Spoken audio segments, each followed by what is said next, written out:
مولا علی کے پاس ایک بندے کا خط آیا اور مولا علی نے خط پڑھتے ہی سونا چاندی کی بارش لگا دی، ڈھیر لگا دیا اس بندے کے لیے۔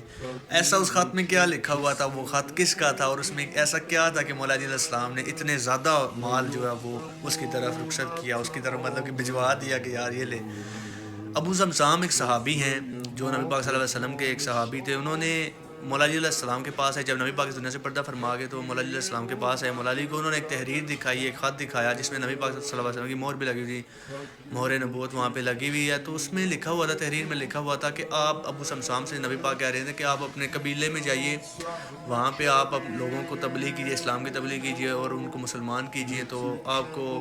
انعام کے طور پر 80 اونٹنیاں دی جائیں گی، اور اس پہ باقاعدہ نبی پاک کی مہر بھی لگی ہوئی تھی۔ تو مولا علی علیہ السلام کو یہ دی گئی۔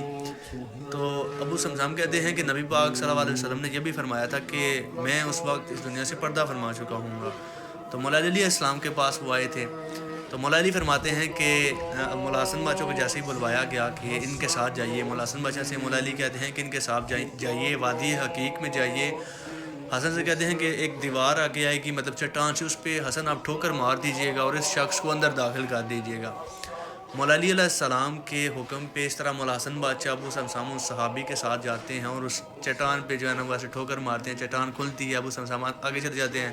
مولا حسن بادشاہ اس سے کہتے ہیں کہ تو اندر جائے گا، اندر تجھے ایک مطلب رسی سی ایسے ملے گی، اس کو پکڑ کے تو واپس باہر کی طرف چلنا شروع کر دینا، لیکن پیچھے مڑ کر تم نے نہیں دیکھنا۔ مولا حسن بادشاہ اس سے کہتے ہیں کہ تم نے پیچھے مڑ کر نہیں دیکھنا۔ اس شخص نے ایسا ہی کیا، اس نے رسی پکڑی اور اس چٹان سے نکلنا شروع کیا، اس نے کافی فاصلہ طے کر لیا۔ اب اس کے پیچھے اونٹ اس چٹان سے اونٹ ہی اونٹ نکلے جا رہے ہیں اور ان کے اوپر سونا چاندی اس طرح سے لدا ہوا ہے۔ تو لیکن جب 80 سے کچھ اس طرح سے تعداد ہوئی، بری تعداد ہوئی، تو اس نے پیچھے مڑ کر دیکھ لیا کہ کتنے اونٹ ہو گئے، کتنا مال میرے پاس آ گیا۔ تو اس نے پیچھے مڑ کر دیکھا تو آخری جو اونٹنی تھی اس کے چٹان سے باہر قدم نکلے تو چٹان بند ہو گئی۔